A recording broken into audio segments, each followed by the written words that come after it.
On August 26, 2015, in typical fashion, I woke up, picked up my cell phone so I could scroll through my Instagram feed to check the comment creeping section on Baller Alert. But instead, I saw an email with the video of two people being shot to death in real time. I don't care who you are. Watching two people being killed on national television will affect you emotionally. However, turning this murder into a gun control dog and pony show minutes after the shooting because you can't make sense of what just happened is ridiculous. Look, I get it. When stuff like this happens, anyone with a heart is going to want to feel the need to do something about it. The problem is there's an incredible disconnect regarding the topic of guns in this country. Gun control advocates keep saying common sense this, common sense solution that, this common sense legislation here. There are some common sense things that only Congress can do that we know would have a tangible impact in reducing gun violence in this country. So I'm trying to bring common sense ideas. As I say, I'm a gun owner, I'm a hunter, I go through background checks. To echo Andy Parker, whatever it takes to get common sense gun legislation passed in America. Let's be clear about something. There's nothing common sense about something as complex as violence and mental health.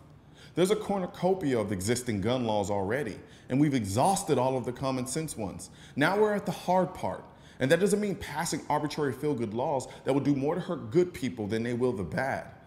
We all have the same goal of keeping people safe. That's why we have guns, so that we can protect ourselves from the people we don't want having guns in the first place, but do.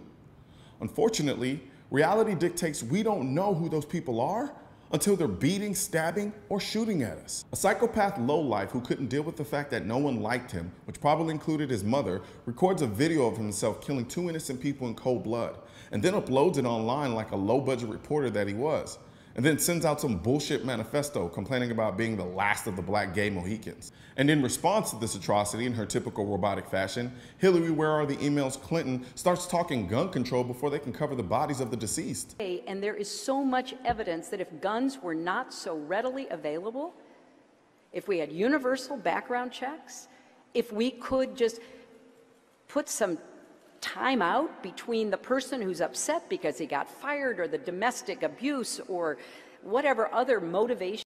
And here, folks, is why Hillary, I server the base Clinton, President Obama, and the rest of the gun control Wu-Tang clan are so full of it.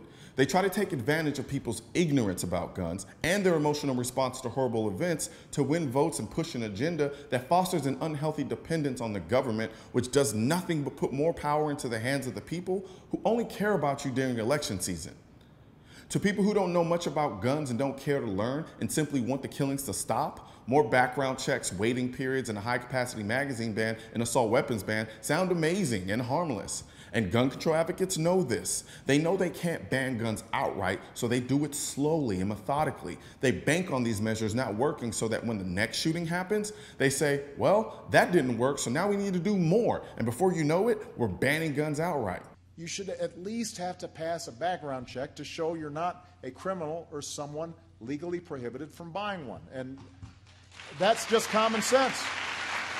A background check was conducted on this guy before he bought the gun, and it revealed none of the criteria that would have kept him from having a gun, like a felony conviction, a protective order, or a history of psychiatric treatment.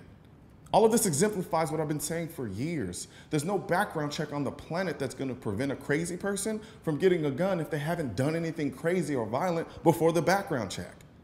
Over 20 of the most recent major mass shootings were committed by people who passed a background check to own the gun they used.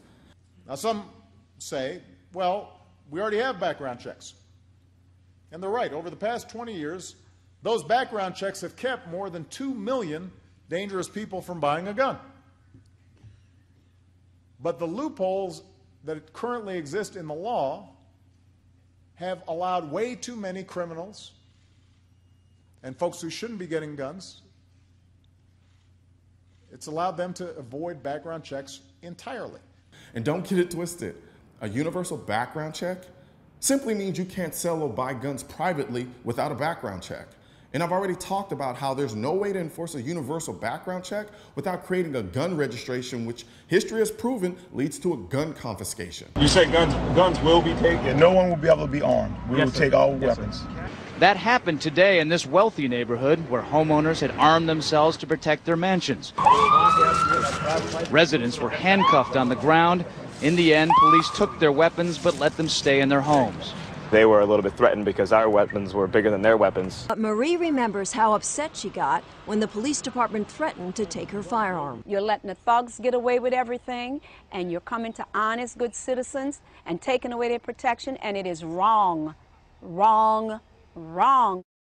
I saw them smash her gun given to her by grandmother, grandfather, just against the curb. The other things that they busted up, the .22 rifle they busted up, these were police officers that went too far.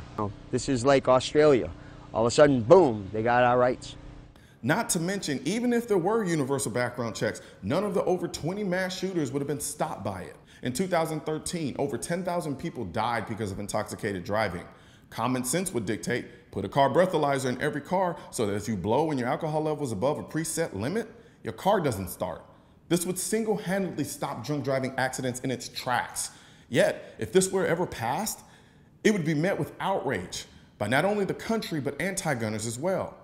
But because drunk driving deaths don't get the same media attention as deaths resulting from guns, even though drunk driving deaths many times exceed or equal and sometimes just sit below gun deaths, they ignore that and push for universal background checks, even though common sense dictates that it will have inconsequential effect on stopping criminals and the mentally ill from getting guns, while putting an unnecessary burden on good people.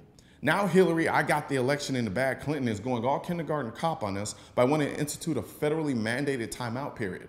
If we could just put some time out between the person who's upset because he got fired or the domestic abuse or whatever other motivation. Is she even listening to what she's saying? Do we really believe criminals and the mentally ill will walk into a gun store and say, hey, I want to buy a gun and I want to kill some people, only to have the gun store attendant put them in timeout in the back of the store so he can rethink his decision to kill people? This is America, not Sesame Street. Putting people in temporary timeouts as a way to prevent violence is the solution of morons. It's getting people killed. This guy bought a gun with the intention of killing people 2 months before he actually did it. So are we going to propose 3-month waiting periods now? So we can have more people end up like Carol Bone, who was stabbed to death 2 days after she applied for a permit to buy a gun to protect herself against the boyfriend she had a restraining order against. Because in New Jersey, where she lived, there's a 30-day waiting period before you can get a permit to purchase a gun. Not carry, simply purchase. But that's the way my friend's life was ended, because she couldn't protect herself. And she applied April 21st for a gun permit. It was too long to wait to get a gun. The permitting system is atrocious. The law says 30 days. It should be issued in 30 days. And very, very seldomly do we see a permit that's actually issued in less than 30 days from the time it was applied for. I'm sorry, but these supposed common sense gun control measures are nothing more than political Febreze used to mask overwhelming stench of violence in this country. Should we be trying to do something about the violence in this country? Absolutely, and guns should be a part of that conversation, along with knives and any other weapon. However, they shouldn't be the only focus or the majority of the focus. This man's issue wasn't a gun, the same way a morbidly obese person's issue isn't a spoon and fork. Let's face it, the gun issue is nothing more than low-hanging fruit for Hillary and the rest of the gun control zealots. She can stand on top of gun control, beat her chest, and make it sound like she's talking about something when she's not. And it's getting disrespectful that you think American people are that stupid. So do me a favor. Take all of those useless gun control laws, type them up in a little neat email, then delete them because they don't work.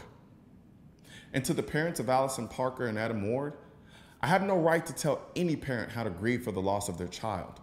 Grief-inspired advocacy can be extremely effective and powerful, and I say run full speed to find a way to end violence like this. However, sometimes in a fight we can become so emotional, everyone and things starts looking like the enemy, even if they're there to help us. I'm deeply sorry for your loss.